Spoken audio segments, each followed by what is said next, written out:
Welcome to the third episode of the Good for America podcast.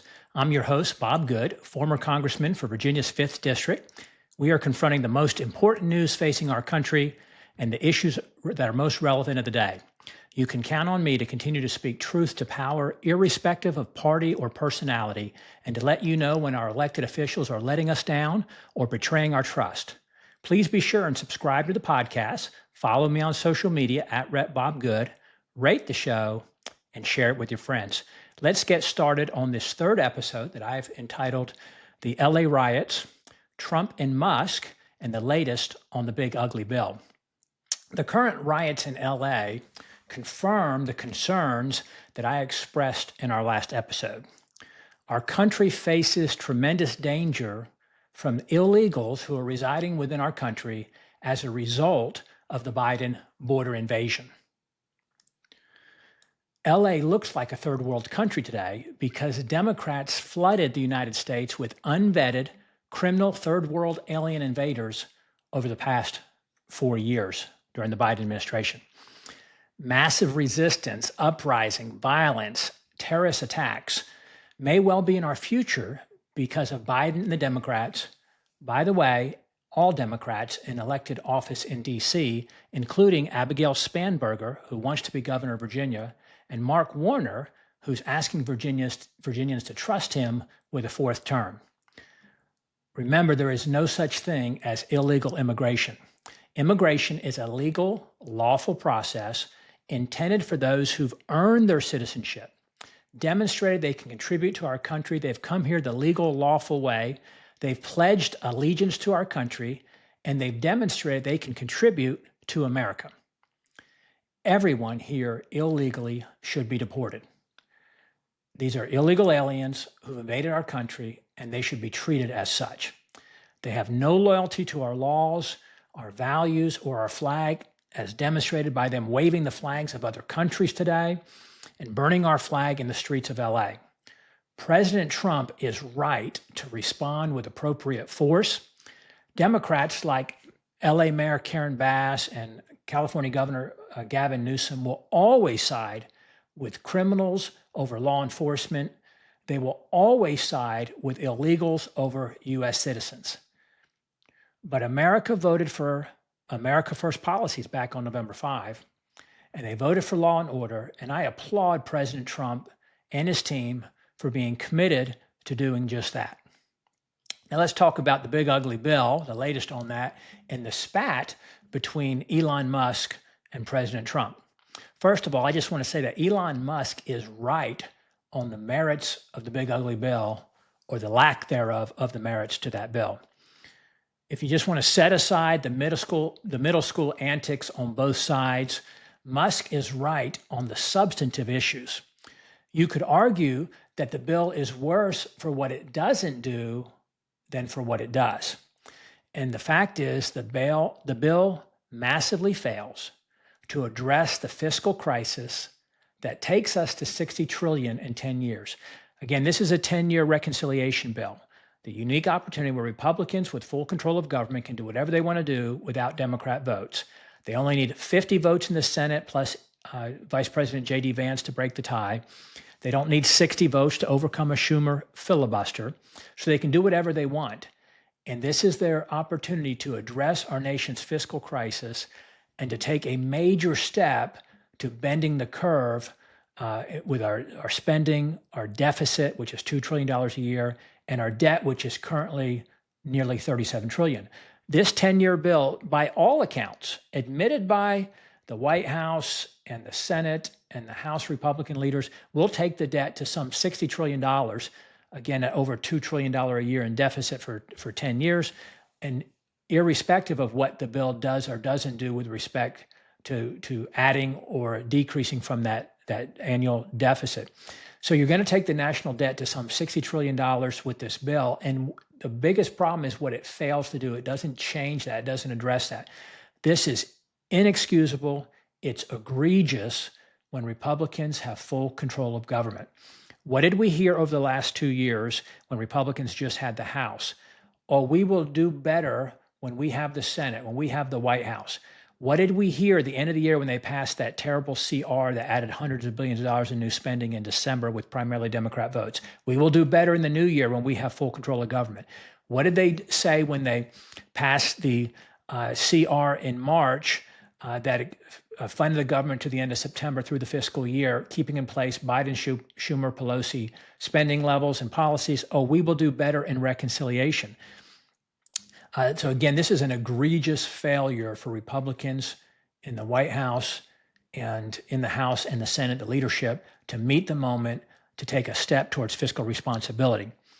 With respect to President Trump and Elon Musk, things seem to go off the rails from the reports that I've read when President Trump attacked the motives of Elon Musk's resistance to the big ugly bill. He alleged via social media that Musk is only upset because that the EV mandate is eliminated and the subsidies for electric vehicles and other wind and solar type subsidies are removed, that was the only reason that Elon Musk had a problem with the bill, impugning Elon Musk's character, his integrity, his resistance to the bill. President Trump does what he does. He will smear and belittle and try to destroy those who dare to oppose him or disagree with his policies. But this time, the bully in chief, President Trump is the biggest bully on the planet, the bully in chief picked a fight with somebody who can fight back. Elon Musk has far more money and far more social media followers than President Trump. Elon Musk doesn't need anything that President Trump has. And so Elon Musk can and has fought back. Hopefully, they will work together for the best of the country. And I think the best of the country is to change or defeat the big ugly bill in its current form. With respect to what Elon Musk said about the Trump-Epstein thing, I don't know anything about that, of course. I hope that whomever is lying suffers whatever the appropriate legal jeopardy for what's been alleged there. I do disagree with one argument, though, that I've heard that said, hey, if there's any truth to this, the Democrats would have released it in 2015. I don't think that stands on the merit because Democrats don't want the Epstein files out because I believe it impugns so many Democrats. Hillary didn't want Bill Clinton potentially exposed back in 2015. She thought she was going to win the White House. The Democrats thought they were going to win the White House. They didn't think they needed to do anything with this video. But it is a legitimate question to ask, why have all the Epstein files still not been released? I think I join many others in calling on for those to be released. So back to the big ugly bill as it stands today. Again, things got personal between Trump and Musk when the president attacked Musk's motives for opposing the bill. I think President Trump and many in D.C., they just can't comprehend that someone can be principally they can principally object to the big ugly bill based on spending. That members of Congress or other conservatives will be willing to fight based on fiscal concerns alone, and that is a principled position. Elon Musk is right that seemingly President Trump and most Republicans in Congress, they don't want to cut spending. They don't want to shrink government. And again, this bill fails massively to address the fiscal crisis that takes us to $60 trillion in debt in 10 years. As a matter of fact, today we have about the same debt to GDP, meaning our debt versus our gross domestic product, our entire economy, as we did at the end of World War II. How would we fund the next crisis? How will we fund the next crisis? Because things happen, whether it's the next war, whether it's the next health crisis or virus situation or some kind of a financial crisis like we've seen with the savings and loan crisis from a couple decades ago, or the real estate crisis or any other financial crisis. How are we going to fund those things and respond to them if we have this kind of debt coming in? And right now, literally today, you've got congressional Republicans, 13 of them, led by Jen Kiggans from Virginia, one of the most liberal members of Congress, probably a bottom 5 liberal most Republican in Congress, sending a letter to the Senate Republicans saying they want them to overturn the partial cancellation of the IRA climate credits. Again, the so-called Inflation Reduction Act, really the Inflation Increase Act that Democrats passed when they had full control of government, was really a climate Green Raw Deal bill that had about $1 trillion worth of subsidies for the climate industry, tax credits for wind and solar and other unaffordable, unreliable energy projects. And thankfully, because of the Freedom Caucus, my friends like Chip Roy and Andy Harris and Scott Perry and Andy Biggs and Eli Crane, those guys, Ralph Norman, they fought to cancel those IRA credits in the big bill when Republican leadership in the House was not planning to do that. That's where most of that $1.5 trillion or so of spending cuts over 10 years came from. Well, some Republicans don't want to cancel those things because they're spending and jobs and projects in their respective districts, and they're lobbying the Senate. House Republicans, like these 13 liberals led by Jen Kiggans, are asking the Senate to put those back in. They don't want those projects canceled. When they voted against them, not one Republican voted for the IRA when it passed the House or the Senate, for that matter, a couple of years ago. These credits will further bankrupt our country. They will weaken our energy grid. They will increase energy prices. And frankly, it's just wrong for the government to be subsidizing private industry like this. Of course, the actions of these 13, I fear, will warrant them an endorsement from President Trump in the primary. And Jen Kiggans already has an endorsement from President Trump to help her protect her from a primary challenge. I'll also point out in the big ugly bill, as I call it, the SALT deduction has been quadrupled. The state and local tax deduction that was reduced and limited to just $10,000 per tax filer in the 2017 original Tax Cuts and Jobs Act as a means to pay for that. And what they're doing because of these liberal Republicans in blue states like New York and California, these high tax blue states, they have fought for it to be increased, and it's been increased quadruple to $40,000, which is a subsidy of bad Democrat policies, a subsidy of high tax states, blue states, where there are no Republican senators, by the way, and it's paid for by hardworking red state taxpayers. You say, how is it paid for? It's paid for by higher debt, higher inflation, higher interest rates, more government borrowing, future taxes to cover that borrowing, a more of a burden placed on our kids and our grandkids with the debt, the national debt. It's going to cost hundreds of billions of dollars, and the Senate ought to repeal that. The Senate ought to pull that out and not allow that to be in it when they pass it out of the Senate. So I'm tired of hearing, by the way, and the rationalization is, oh, we have to have bad policy so we can retain these bad members who advocate for bad policy. These are some of the members who will fight against passing the Trump's rescissions package, the really tiny little sliver of $9 billion in rescissions or canceling currently approved spending. $9 billion is less than 1/10, or is about 1/10 of 1% of the $7 trillion budget. But even that is in jeopardy, as some Republicans in the House don't want to even cut $9 billion. And what is that $9 billion? It's borrowing for foreign aid for other countries to do things that are not aligned with American values.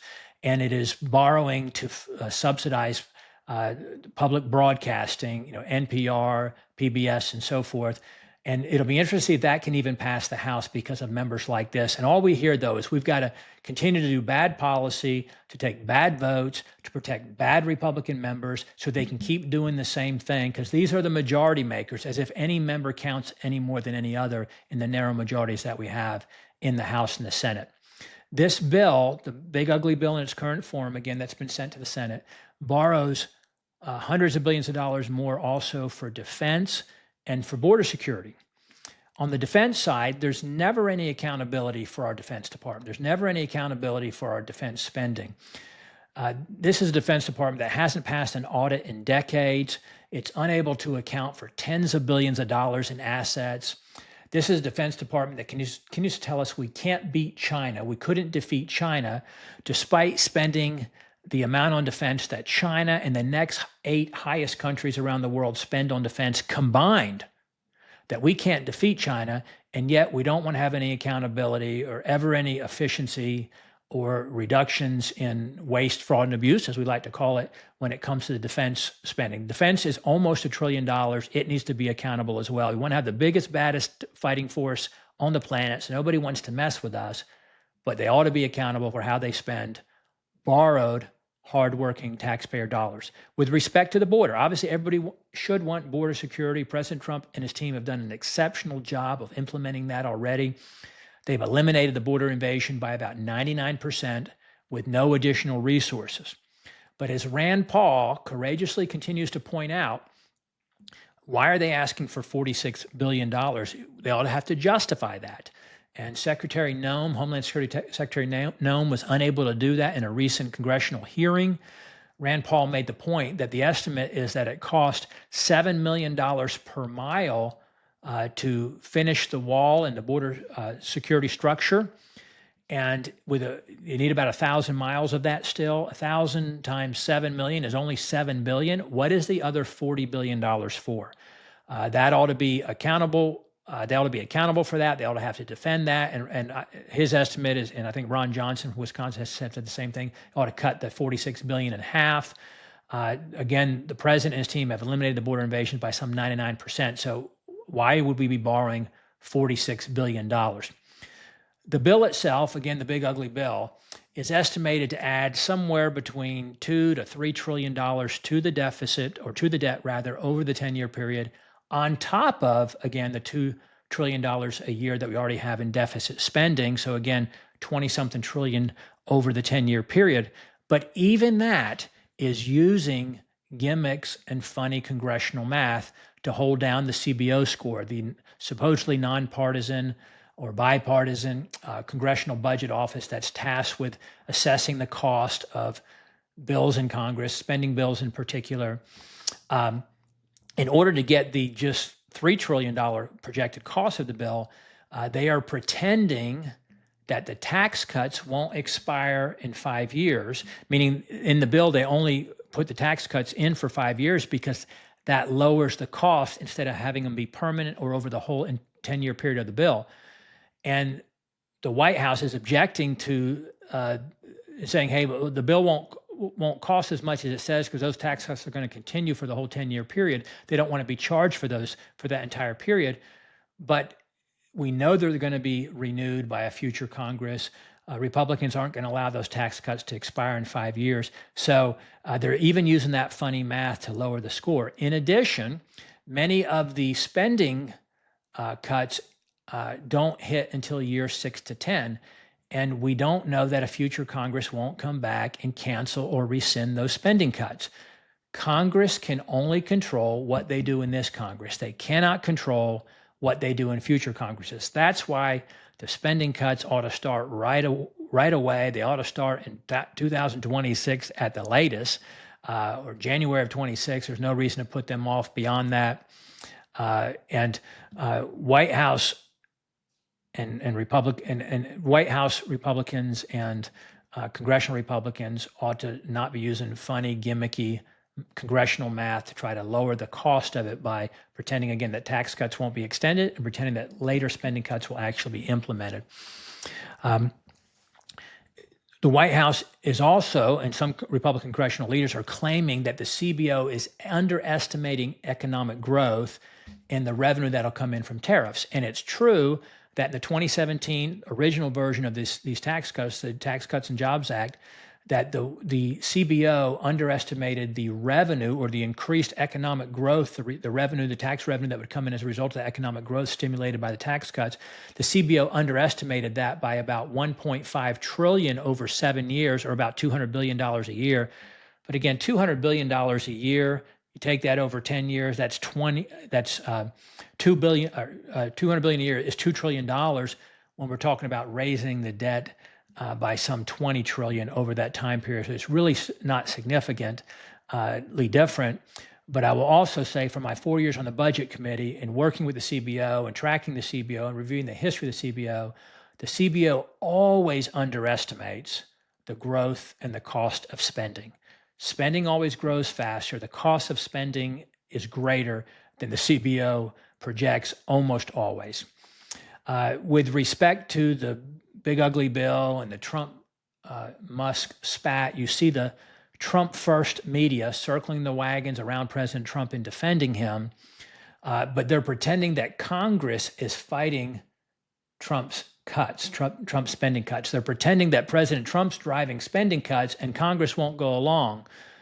But it's incredible how many Republican voters apparently believe that Congress, who won't fight President Trump on anything, are resisting his supposed efforts to cut spending. It's pretty obvious to me, and I think to many, that Trump can get most Republicans in Congress to do whatever he wants. So he could push spending cuts, he could push spending reforms, and Republicans in Congress would go along. So when it comes to cutting spending, President Trump is a big part of the problem. As a matter of fact, you might have seen that President Trump said, don't F with Medicaid. Medicaid in this bill, but Medicaid is the number one driver of the debt explosion. Medicaid is some 50% higher, the spending on Medicaid, than it was when Biden came into office. It's now in the range over $1 trillion on an annual basis. By giving cover to President Trump, saying don't mess with Medicaid, he's giving cover to these fiscally liberal rhinos who don't want to cut anything that's popular. And again, they like to say waste, fraud, and abuse, but you got to be willing to cut things that are popular in order to address the fiscal crisis. Medicaid is the dream of liberals. It's free health insurance to non-seniors. It is the dream of liberals. It's antithetical to conservatism. It's Obamacare or universal health care by a different name. President Trump is also a problem on the big ugly bill because his response is, hey, just pass the bill regardless. That's what he told the House to do. That's what he's telling the Senate to do. And he says, if you want spending cuts, if you're fighting for it to be more fiscally responsible, you're just grandstanding. And he says those like Rand Paul are just crazy. They're losers with their policies. And again, I think President Trump just can't comprehend that members of Congress would truly stand up on principle and conviction about cutting spending, that members of Congress would recognize that it is a threat to the country, an existential threat to debt, the $2 trillion annual deficit, the nearly $37 trillion in debt. And this is our opportunity to address it and to meet the moment. But President Trump only seems to address his wrath and his threats at the conservatives. And he continues to embrace and endorse the very rhinos who, frankly, have opposed his stated agenda.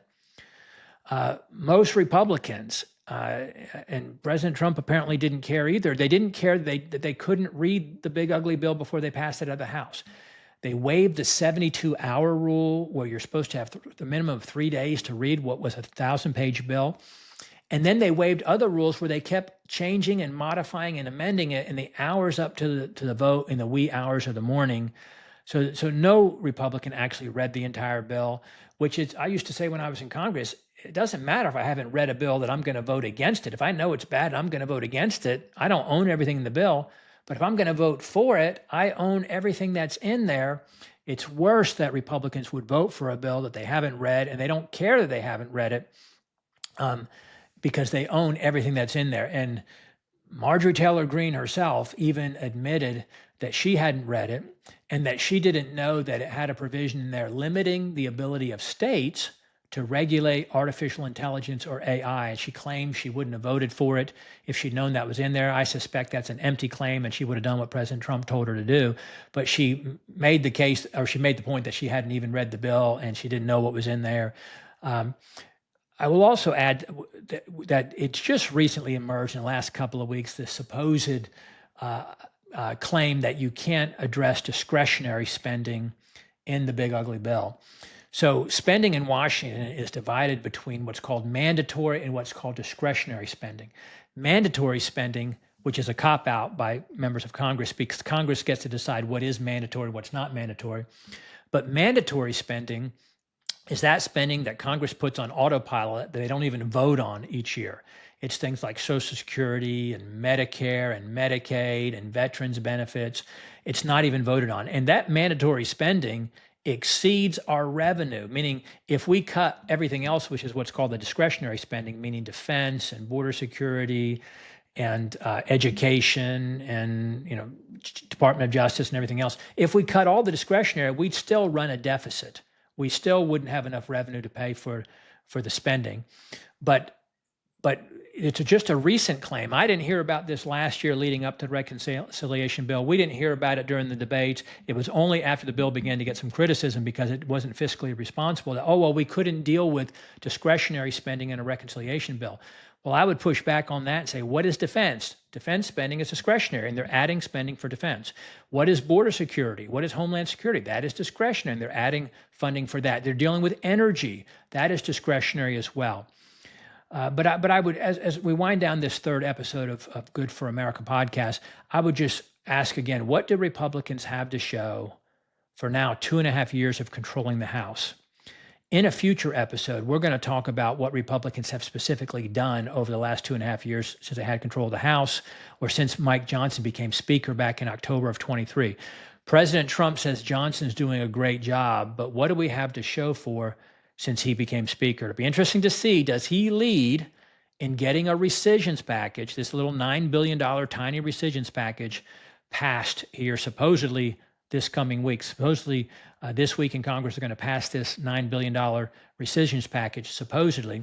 I wonder if they'll even vote on it. The question is whether or not all the moderates will vote for it, the liberal members of Congress and the Republican side, whether or not they'll vote for it. And it's only $9 billion. And then what will happen if they don't for it? What will the leadership pressure, what will the White House pressure be on the moderates for a change? I don't expect any pressure or any consequences on them.